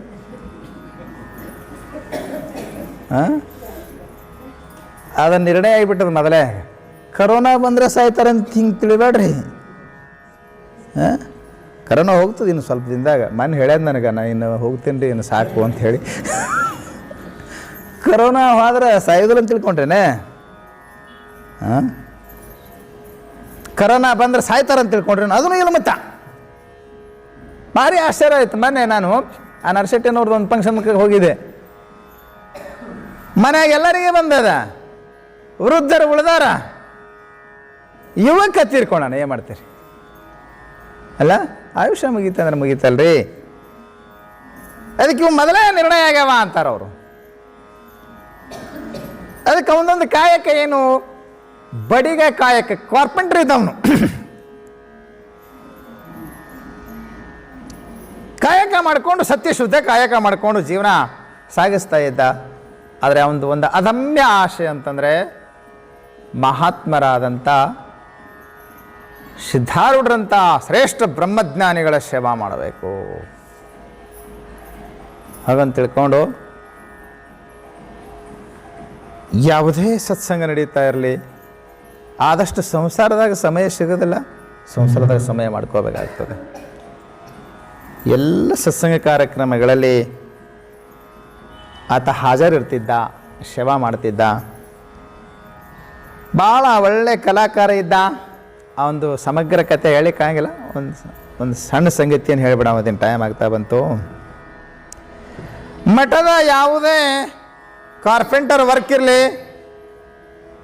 ಸಿದ್ದಾಳಪ್ಪನವರು ಕಾಳಪ್ಪನವ್ರಿಗೆ ಹಚ್ಚೋರು.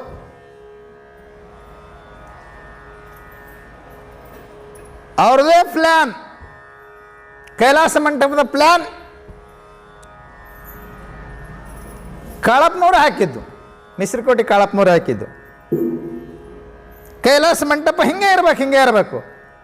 ಭೂಮಿ ಮ್ಯಾಗ ತೊಗರಿ ಕಟ್ಟಿಗೆಲೆ ಬರೋ ತೋರಿಸಿದಂತ ಬಡ ಬಡ ಬಡ ಬಡ ಸಿದ್ದಾಳಪ್ಪನವರು ಗಾಬರಾಗಿ ನಿಂತು ನೋಡ್ಲಾತಿರಂತ. ಕಾಳ್ಯ, ನಿನ್ನ ಕಣಕಣದಲ್ಲಿ ಸರಸ್ವತಿ ನೆಲೆಯಾಗಿ ನಿಂತಾಳಲ್ಲೋ ಅಂದ್ರು ಅಂತ ಶಾಣೆ ಅವು ಮಿಶ್ರಕೋಟಿ ಕಾಳಪ್ಪ. ಹಿಂಗೆ ಇರ್ಬೇಕು ನೋಡಪ್ಪ, ಹಿಂಗೆ ಮಾಡಮ್ಯಪ್ಪ ಅಂದಿದ್ದ. ಕೈಲಾಸ ಮಂಟಪದ ಕಟ್ಟಡ ನಡೆದಿತ್ತು. ತಲೆಮಾರು ಗೋಡೆಗಳು ಎದ್ದು ನಿಂತಿದ್ದು. ಅದರದ್ದು ಉಸ್ತುವಾರಿ ಎಲ್ಲ ಕಾಳಪ್ಪನವ್ರು. ಪ್ರತಿಯೊಂದೂ ಇದು ಹಿಂಗೆ ಇರಬೇಕು, ಇದು ಹಿಂಗೆ ಇರಬೇಕು, ಇದು ಹಿಂಗೆ ಇರಬೇಕು, ಇಲ್ಲೇ ಡೋರ್ ಬರಬೇಕು, ಇಲ್ಲೇ ವಿಂಡೋ ಬರಬೇಕು, ಇಲ್ಲೇ ಕಿಟಕಿ ಬರಬೇಕು. ಎಲ್ಲ ಅವರ ಮಾರ್ಗದರ್ಶನದಲ್ಲಿ, ಅವರ ಸಾರಥ್ಯದಲ್ಲಿ, ಅವರ ನೇತೃತ್ವದಲ್ಲಿ, ಅವರ ಪ್ಲ್ಯಾನ್ ಪ್ರಕಾರ ನಡೀತಾ ಇತ್ತು. ಬಹಳ ಉಲ್ಲಾಸ ಅವನಿಗೆ. ಕಾಳಪ್ಪನವರು ಅಂತಿದ್ರು, ನಾಡಿನ ಜನ ಎಲ್ಲ ಗಾಬರಾಗಿ ನೋಡ್ಬೇಕು, ಅಂಥ ಗುರುವಿನ ಕೈಲಾಸ ಮಂಟಪ ಕಟ್ತೀನಿ ಅಂತ ಹೆಮ್ಮೆಯಿಂದ ಹೇಳ್ಕೊಂತಿದ್ದು.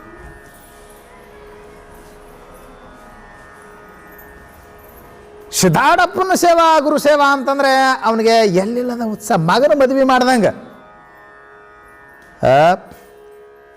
ಇಟ್ಟು ಓಡಾಡಿ ಓಡಾಡಿ ಓಡಾಡಿ ಮಗನ ಮದುವೆ ಮಾಡ್ತೀರಿ. ಮದುವೆ ಆದ 3 ತಿಂಗಳಿಗೆ ನಾ ಮುಂದಿನ ಕೆಟ್ಟ ಶಬ್ದ ಅನ್ನಂಗಿಲ್ಲ, ಬೇಡ ನೀವೇ ಅನ್ಕೊಡ್ರಿ. ಎಷ್ಟು ಉತ್ಸಾಹ ಉಲ್ಲಾಸದಿಂದ ನೀವು ಮಾಡ್ತಿರಲ್ಲ, ಅಷ್ಟು ಉತ್ಸಾಹ ಉಲ್ಲಾಸದಿಂದ ಕಾಳಪ್ಪನವರು ಕೈಲಾಸ ಮಂಟಪ ಕಟ್ಟೋದ್ರಲ್ಲಿ ತಮ್ಮನ್ನು ತೊಡಗಿಸಿಕೊಂಡಿದ್ರು. ಬೆಳಿಗ್ಗೆನೆ ಸಿದ್ಧಾಳಪ್ಪನ ದರ್ಶನ ಮಾಡ್ಕೊಂಡು ಬಂದು ಕೈಲಾಸ ಮಂಟಪದ ಕೆಲಸದಾಗ ತೊಡಗದ ಅಂದ್ರೆ ಹೊತ್ತು ಮುಳುಗುತ್ತಾನ. ಮನುಷ್ಯರನ್ನ ಕರ್ಕೊಂಡು ಸೇವಾ ಮಾಡವ ಕಾಳಪ್ಪ. ಆದರೆ ಸಿದ್ಧಾರೂಢರ ಅವ್ರ ಕಾಲದೊಳಗೆ ಹೆಂಗೆ ಇವತ್ತಿನ ನಮ್ಮ ಕಾಲದೊಳಗೆ ಒಂದು ಇದು ಕೆಟ್ಟ ರೋಗ ಬಂದದ್ದು ನೋಡ್ರಿ, ಕೊರೋನಾ. ಇದಕ್ಕಿಂತಲೂ ಭಯಂಕರ ಮಹಾಮಾರಿ ಪ್ಲೇಗ್, ಗ್ರಂಥಿ ರೋಗ ಅಂತ ಕರಿತಿದ್ರು. ಆ ರೋಗ ಬಂದಿತ್ತು. 2 ವರ್ಷ ಕಾಡಿದೆ. ಆಗನೂ ಅವರಿಗೆ 2-3 ವರ್ಷ ಬಾಂಬೆದಲ್ಲಿ ಆರಂಭವಾದಂಥ ರೋಗ ಇಡೀ ಭಾರತ ತುಂಬೆಲ್ಲ ಕೋಟಿ ಕೋಟಿ ಜೀವರುಗಳ ಪ್ರಾಣಹರಣ ಮಾಡಿದೆ. ಪ್ಲೇಗ್ ರೋಗದ ಇತಿಹಾಸ ಇವತ್ತೂ ಹಿರಿಯರು ನೆನಪಿಸಿಕೊಂಡು ಗಡಗಡ ಅಂತ ಎದೆ ನಡುಗುತ್ತದೆ. ಅವತ್ತಿನ ಭೀಕರ ಪರಿಸ್ಥಿತಿಯನ್ನು ನೆನಪಿಸಿಕೊಂಡ್ರೆ ಅಂತ ಹೇಳ್ತಿದ್ರೆ ಏನ್ರಿ. ಅಂಥ ಭೀಕರವಾಗಿರ್ತಕ್ಕಂಥ ಪ್ಲೇಗ್ ರೋಗ ಹಬ್ಬಿತ್ತು. ಅದು ಕಾಳಪ್ಪನವ್ರಿಗೂ ಬಂತು. ಬಗಲಾಗ ಗಡ್ಡೆ ಆಗ್ತಿತ್ತು ಅಂತ, ವಿಪರೀತ ಜ್ವರ ಬರ್ತಿತ್ತು. ಗಡ್ಡೆ ಹುಣ್ಣಾಗಿ ಹೊಡೆದ್ರಾಗನ ಮನುಷ್ಯ ಸಾಯ್ತಿದ್ದ. ಇದು ಇಂಥದ್ದೊಂದು ರೋಗ. ಅದು ಭಾಳ ತ್ರಾಸ ಆಲಕತ್ತಿತ್ತು. ಇವಾಗ ಬಗಲಾಗ ಗಡ್ಡೆ ಆಗ್ಯಾವ, ಹೊಟ್ಟೆ ಮೇಲೆ ಗಡ್ಡೆ ಆಗ್ಯಾವ.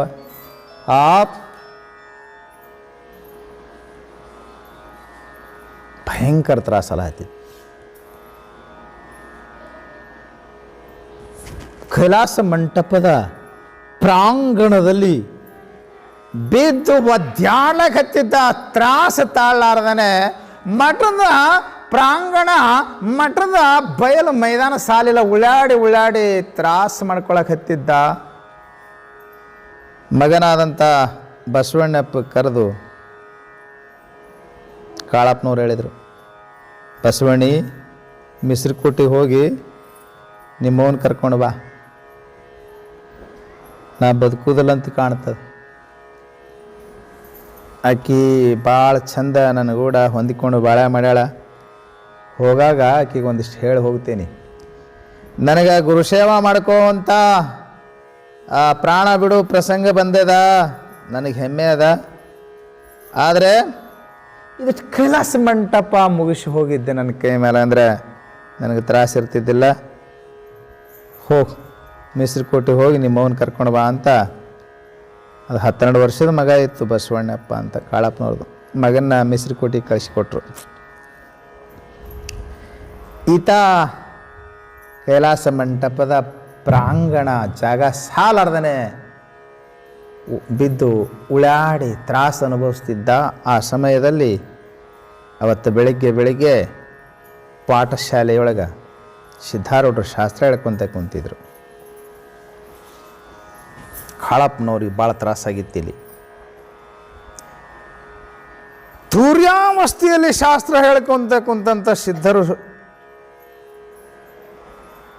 ಕಾಳಪ್ಪನವರು ಸಿದ್ಧಾರೂಢಪ್ಪನವ್ರನ್ನ ಹೃದಯಾರೆ ಪ್ರಾರ್ಥನೆ ಮಾಡಿ ಕೂಗಿ ಕರೆದ್ರಂತೆ ಕಾಣ್ತದೆ. ಯಪ್ಪ ಸದ್ಗುರುನಾಥ, ಹೊಂಟೀನಿ, ನಿನ್ನ ದರ್ಶನ ಕೊಡು ತಂದೆ, ಹೋಗುವಾಗ ಅಂದಂಗೆ ಆಯ್ತೇನೋ ಯಾರಿಗೊತ್ತು. ತುರ್ಯಾವಸ್ಥೆಯಲ್ಲಿ ಶಾಸ್ತ್ರ ಹೇಳ್ತಾ ಕುಂತಂಥ ಸಿದ್ಧಾರೂಢಪ್ಪನವ್ರು ಪಟ್ಟಂತ ಶಾಸ್ತ್ರ ನಿಂದ್ರಿಸಿದವ್ರೆ ತಕ್ಷಣಕ್ಕೆ ಶಾಸ್ತ್ರನೇ ಏನೋ ನಾ ಹೇಳ್ಕೊಂತ ಕುಂತೀನಿ, ಪಟ್ಟನ ನಿಂದ್ರಿಸ್ಬಿಟ್ರೆ ಒಂಥರ ಶಾಕ್ ಆಗುತ್ತೆ ನಿಮಗೆ. ಹೀಗೆ ಪಟ್ಟಂತ ಶಾಸ್ತ್ರ ನಿಂದ್ರಿಸಿದವ್ರನ್ನ ಎದ್ದು ನಿಂತಾರಂತ ಸಿದ್ಧಾರೂಢಪ್ಪನವರು. ಜನ ಗಾಬರಾಯ್ತು, ಮೂಕ ವಿಸ್ಮಿತರಾಗಿ ಗಾಬರಾಗಿ ನೋಡ್ಕೊತ ಕುಂತಾರ. ಅವ ಸಿದ್ಧಾರೂಢಪ್ಪನವ್ರು ಹೇಳಿದ್ರಂತ, ಕಾಳ್ಯ ಹೊಂಟಾನ ಬರ್ರು ಅಂದ್ರಂತ. ನೋಡ ಬರ್ರಿ ಕಾಳ್ಯನ ಚರಿತ್ರೆ. ನೀವು ಮಾರ್ಕಂಡೇಯನ ಕತಿ ಪುರಾಣದಾಗ ಕೇಳಿರಿ, ಪ್ರತ್ಯಕ್ಷ ನೋಡಬರ್ರು ಅಂದ್ರಂತ.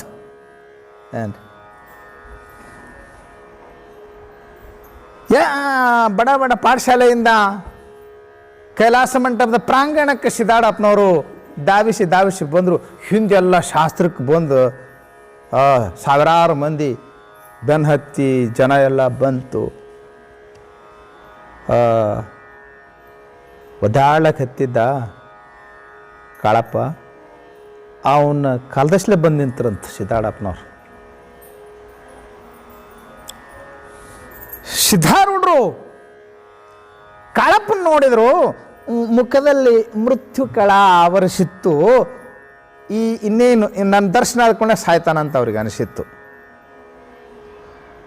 ನನ್ನ ದರ್ಶನ ಮಾಡ್ಕೊಳಕ್ಕನ ಈತ ಕಾಯ್ಲಕತ್ಯಾನಂತ ಅನ್ನಿಸ್ತು. ಕಾಲದಷ್ಟಲೇ ಬಂದು ನಿಂತವ್ರೆ. ಸಿದ್ಧಾರೂಢಪ್ಪನವ್ರು ಅವ್ನು ನೋಡಿ ಅಂದ್ರಂತ, ಕಾಳ ನಿನ್ನ ಜೀವನದಾಗ ಹೊತ್ತು ಮುಳುಗುತ್ತಲ್ಲೋ ಅಂದ್ರಂತ. ಅವನು ಎಂಥ ನಿಷ್ಠ ನೋಡ್ರಿ ಕಾಳಪ್ಪಂದಂತ. ಯಪ್ಪ, ನನ್ನ ಬಾಳಿನ ಸೂರ್ಯ ನನ್ನ ಎದುರಿಗೆ ನಿಂತಿರುವಾಗ ನನ್ನ ಜೀವನದಾಗ ಹೆಂಗೆ ಹೊತ್ತು ಮುಳುಗುತ್ತದ ಅಂದಂತವ.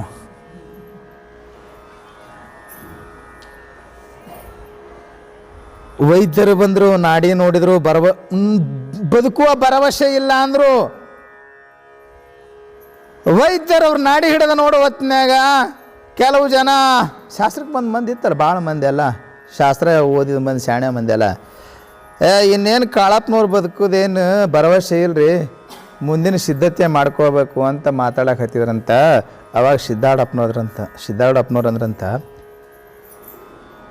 ಕಾಳಪ್ಪನವ್ರು ಇನ್ನೇನು ಹೋಗ್ತಾರ್ರಿ, ಮುಂದಿನ ತಯಾರಿ ಮಾಡ್ಕೋಬೇಕಂತ ಮಾತಾಡೋ ಹೊತ್ತಿನಾಗ ಸಿದ್ಧಾರೂಢಪ್ಪನವ್ರು ಅಂದ್ರಂತ, ಕಾಳ್ಯ ಹೋಗ್ತಾನ, ಕೈಲಾಸ ಮಂಟಪ ಬಿಟ್ಟು ಕಟ್ಟೋದು ಬಿಟ್ಟು ಹಂಗೆ ಹೋಗ್ತಾನವ, ಅವ ಆದ್ರೆ ಬ್ರಹ್ಮ ಬರಬೇಕಾಗ್ತದ ಅಂದ್ರಂತ. ಸಿದ್ಧಾರೂಢಪ್ಪನವ್ರು ಅಷ್ಟು ಅನ್ನೋದಕ್ಕೆ ನಾಸಿಕ್ ಶರಣಪ್ಪನವರು ಮುಂದೆ ಬಂದು ತಮ್ಮ ಊಟ ಅರಿಬೆಯ ಪದರ ಒಡ್ಡಿ ಸಿದ್ಧಾರೂಢಪ್ಪನವ್ರಿಗೆ ಬೇಡ್ಕೊಂಡ್ರಂತ. ಸಿದ್ಧಾರೂಢ ಮುಂದೆ ಬಂತು. ನಾಸಿಕ್ ಅಕ್ಕಲಕೋಟೆ ಶರಣಪ್ಪನವ್ರು ಬೇರೆ, ನಾ ಹೇಳ್ತಾ ಇರೋದು ನಾಸಿಕ್ ಶರಣಪ್ಪನವ್ರು ಅಂತೂ ಒಬ್ಬರು ಸಿದ್ಧಾರೂಢ ಶಿಷ್ಯರು. ನಾಸಿಕ್ ಶರಣಪ್ಪನವರು ಊಟ ಅರಬೆಯ ಪರದ ಅರಬಿಯನ್ನು ಉಡಿ ಒಡ್ಡಿ, ಯಪ್ಪ ಹೇ ದೇವಾ, ಕಾಳಪ್ಪನ ನಮಗೆ ಬದುಕಿಸಿ ಕೊಡಪ್ಪ, ನಮ್ಮ ಮಠದ ಇಂಜಿನಿಯರ್ ಅಂದರೆ ಕಾಳಪ್ಪ, ಕೈಲಾಸ ಮಂಟಪ ಅವನ ಕೈ ಮೇಲೆ ಆಗಬೇಕು, ಅವನು ಬದುಕಿಸಿ ಕೊಡಿಯಪ್ಪ ಅಂತ ಉಡಿ ಒಡ್ಡಿ ನಿಂತರಂತ ನಾಸಿಕ್ ಶರಣಪ್ಪನವ್ರು. ಆಗ ಸಿದ್ಧಾರೂಢರಂದರು, ಆಯಿತು ಶರಣಪ್ಪನವ್ರೆ, ಕಾಳಪ್ಪನ ಬದುಕಿಸಿ ಕೊಡೋದು ನನ್ನ ಜವಾಬ್ದಾರಿ, ಸುಮ್ಮನೆ ಬದುಕಿಸ್ಲಾಕ ಬರಂಗಿಲ್ಲ. ನೀವು ಯಾರ್ಯಾರು ನಿಮ್ಮ ಆಯುಷ್ಯ ಕೊಡೋರು ಅದಿರಿ ಮುಂದೆ ಬರ್ರಿ, ನಿಮ್ಮ ಆಯುಷ್ಯ ಅವನಿಗೆ ಹಾಕಿ ಅವನ ಆಯುಷ್ಯ ಮುಗ್ದದ, ನಾ ಅವನು ಬದುಕಿಸ್ಕೊತೀನಿ. ಯಾರ್ಯಾರು ನಿಮ್ಮ ಆಯುಷ್ಯ ಕೊಡೋರು ಅದಿರಿ ಮುಂದಕ್ಕೆ ಬರ್ರಿ ಅಂದಾಗ ಅವ್ರ ದೋತ್ರದ ಗಂಟನ ಸಡ್ಲಾಯ್ತಂತ. ಜರ ಶಬ್ದ ಬಿರುಸಾಯ್ತಾನೋ ಬರ್ದಾರಂಗ ಬರ್ದದ್ದ ನನಗೆ ನೆನಪಿ ಬಂತ ಮಾತು, ಡೈರೆಕ್ಟ್ ಮಾತು ಹೇಳಿದ್ದು ನಾನು. ಎಲ್ಲರೂ ಹಿಂದಕ್ಕೆ ಸರ್ಲಾಕತ್ತಿದ್ರು ಅಂತ ನೋಡ್ರಿ, ಹಿಂದೆ ಸರ್ಲಾಕತ್ತಿರು. ಯಾರಿಗೂ ಗೊತ್ತಪ್ಪ ನಮ್ದು ಏಟೈತು ಆಯುಷ್ಯ, ಇವನಿಗೆ ಕೊಟ್ಟು ಕುಂತೇವು, ಮನೆಗೆ ಹೋಗೋದ್ರಾಗನ ನಮ್ಮದು ಮುಗೀತು ಅಂತಂದ್ರೆ ಹ್ಯಾಂಗಂತ ಎಲ್ಲರೂ ಹಿಂದಕ್ಕೆ ಸರಿ ಹೊತ್ತಿನಾಗ ಸಿದ್ಧಾರೂಢಪ್ಪನವ್ರು ಅಂದ್ರಂತ, ಯಾರ್ಯಾರ ಆಯುಷ್ಯ ಎಷ್ಟೈತಿ ಅಂತ ನಿಮ್ಗೆ ಏನ್ರಿ ಸಂದಿಗ್ಧ ಸ್ಥಿತಿ ಒಳಗೆ ಅದೀರಿ. ಅದಕ್ಕೆ ಯಾರ್ಯಾರು ಎಷ್ಟೆಷ್ಟು ತುಂಬ ಜೀವನ ಬದುಕ್ತೀರ ಅನ್ನೋದು ನನಗೆ ಗೊತ್ತದ. ಏ ನಿರುಪಾದಿ, ನೀ 95 ವರ್ಷ ಬದುಕಂಬದಿ, ಮುಪ್ಪಾವಸ್ಥೆಯೊಳಗೆ ಏನು ತ್ರಾಸ ಪಟ್ಕೊಂತಿ. 5 ವರ್ಷ ನಿಂದು ಕೊಡುವಲ್ಲ, ತೊಗೊಳ್ಳೋಯಪ್ಪ, ನಾ 95 ಬದುಕೋದಾದ್ರೆ ತೊಗೋ, ನಂದು 5 ಅಂದಂತವ. ನಿರುಪಾದಪ್ಪ ಅಂದ್ರೆ ಅವನ ದೊಡ್ಡ ಕಥೆ ಇದೆ. ಸಿದ್ಧಾರೂಢರು ಪ್ರತ್ಯಕ್ಷಾಗಿ ಅವನ ಪ್ರಸಾದವನ್ನು ಊಟ ಮಾಡ್ಲಿಕ್ಕೆ ಬರ್ತಿದ್ರು ಅಂತ ಅವನ ದೊಡ್ಡ ಕತೆ. ದೊಡ್ಡವಾಡ ನಿರುಪಾದಪ್ಪ ಅಂತ ಒಮ್ಮೆ ಹೇಳ್ತೀನಿ ಅವನ ಕತೆ ನಿಮಗೆ. ಬೆಟಗೇರಿ ಚನ್ನಬಸಪ್ಪನವರು, ಚನ್ನಬಸಪ್ಪನವರ ನೀವು 108 ವರ್ಷ ಬದುಕೋರದಿರಿ, ನಿಮ್ಮದಿಷ್ಟು ಆಯುಷ್ಯ ಕೊಡ್ರಿ ಅಂದಾಗ ಆಯಿತು ದೇವ ಅನ್ನಂತವ. ಮುರುಗೋಡು ಪಿತಾಂಬರಪ್ಪನವ್ರು, ಯಪ್ಪ ನಂದಿಟ್ಟು ಆಯುಷ್ಯ ತಗೋ ನೀನು ಸತ್ಕಾರ್ಯಕ್ಕ ಅಂತ ಮುಂದೆ ಬಂದು ನಿಂತರ. ಪಿತಾಂಬರಪ್ಪನವರೇ ನಿಮ್ದು 1 ವರ್ಷ ಆಯುಷ್ಯ ಸಾಕು ಅಂದ್ರಂತ. ಒಟ್ಟು 11 ವರ್ಷ ಆಯುಷ್ಯವನ್ನು ಕೊಟ್ಟರಂತ. ಮುಂದೆ 11 ವರ್ಷ ಬದುಕಿದ್ದಾರೆ ಕಾಳಪ್ಪನವ್ರು. ಸಿದ್ಧರು ಕಾಳಪ್ಪನವ್ರನ್ನ ಬದುಕಿಸಿಕೊಂಡ್ರು. 11 ವರ್ಷದ ಸದ್ಗುರುನಾಥನ ಸೇವಾ ಮಾಡಿ ಬ್ರಹ್ಮಜ್ಞಾನಿಯಾಗಿ ಕಾಳಪ್ಪ ಗುರುಪಾದದಲ್ಲಿ ಐಕ್ಯನಾದ ಎಂಬ ಕತೆ ಬರ್ತದೆ. ಇನ್ನೂ ಅವನ ಕಾಳಪ್ಪನ ಸಂಬಂಧಿಯಾಗಿರ್ತಕ್ಕಂಥ ಲೀಲೆಗಳೇ ಭಾಳ ಚಂದ ಅದಾವೇನು. ಮತ್ತೆ ಸಮಯ ಬಂದಾಗ ನೋಡುವ ಅಂತ ಹೇಳ್ತಾ ಇವತ್ತಿನ ಉಪನ್ಯಾಸಕ್ಕೆ ಮಂಗಲ. ಹರ ಓಂ ತತ್ಸತ್.